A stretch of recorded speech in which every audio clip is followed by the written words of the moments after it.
माँ दुर्गा की महिमा। महिषासुर वध की कथा। बहुत समय पहले पृथ्वी पर एक भयानक असुर का आतंक छाया हुआ था। उसका नाम था महिषासुर। उसने घोर तपस्या करके ब्रह्मा जी से अमृता का वरदान प्राप्त कर लिया था।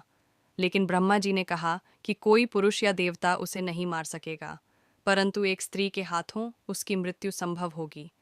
महिषासुर का आतंक इस वरदान के बल पर महिषासुर ने तीनों लोकों पर आक्रमण कर दिया।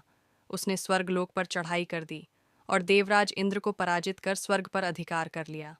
सभी देवता अपने अपने लोकों से निकाल दिए गए और चारों ओर हाहाकार मच गया। देवताओं की पुकार इस संकट से मुक्ति पाने के लिए सभी देवता ब्रह्मा, विष्णु और महेश के पास पहुंचे और महिषासुर के अत्याचारों की कथा सुनाई। तब तीनों महान देवताओं ने अपने तेज को मिलाकर एक दिव्य शक्ति का निर्माण किया, जो माँ दुर्गा के रूप में प्रकट हुई। माँ दुर्गा का अवतरण, माँ दुर्गा का रूप अद्भुत था।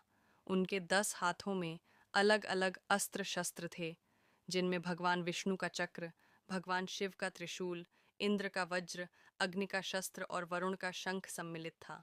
उनका वाहन सिंह था, जो गर्जना कर रहा था। महिषासुर और माँ दुर्गा का युद्ध। माँ दुर्गा ने महिषासुर को युद्ध के लिए ललकारा। दोनों के बीच भयंकर युद्ध हुआ, जो 9 दिनों तक चला। महिषासुर बार बार अपना रूप बदलकर माँ दुर्गा को छलने की कोशिश करता। कभी वह सिंह बन जाता, कभी हाथी और कभी भयंकर राक्षस। लेकिन माँ दुर्गा हर बार उसे परास्त कर देती। महिषासुर का अंततः जब महिषासुर ने विशाल भैंसे का रूप धारण किया, तब माँ दुर्गा ने अपने त्रिशूल से उसका वध कर दिया। इस प्रकार माँ दुर्गा ने देवताओं और पृथ्वी को उसके आतंक से मुक्त कराया।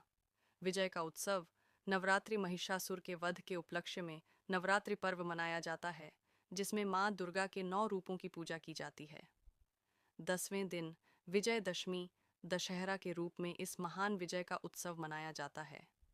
इस कथा से हमें यह शिक्षा मिलती है कि जब अधर्म और अन्याय अपनी सीमा पार कर जाता है, तब माँ शक्ति स्वयं अवतरित होकर संसार को धर्म और न्याय की राह पर ले आती हैं।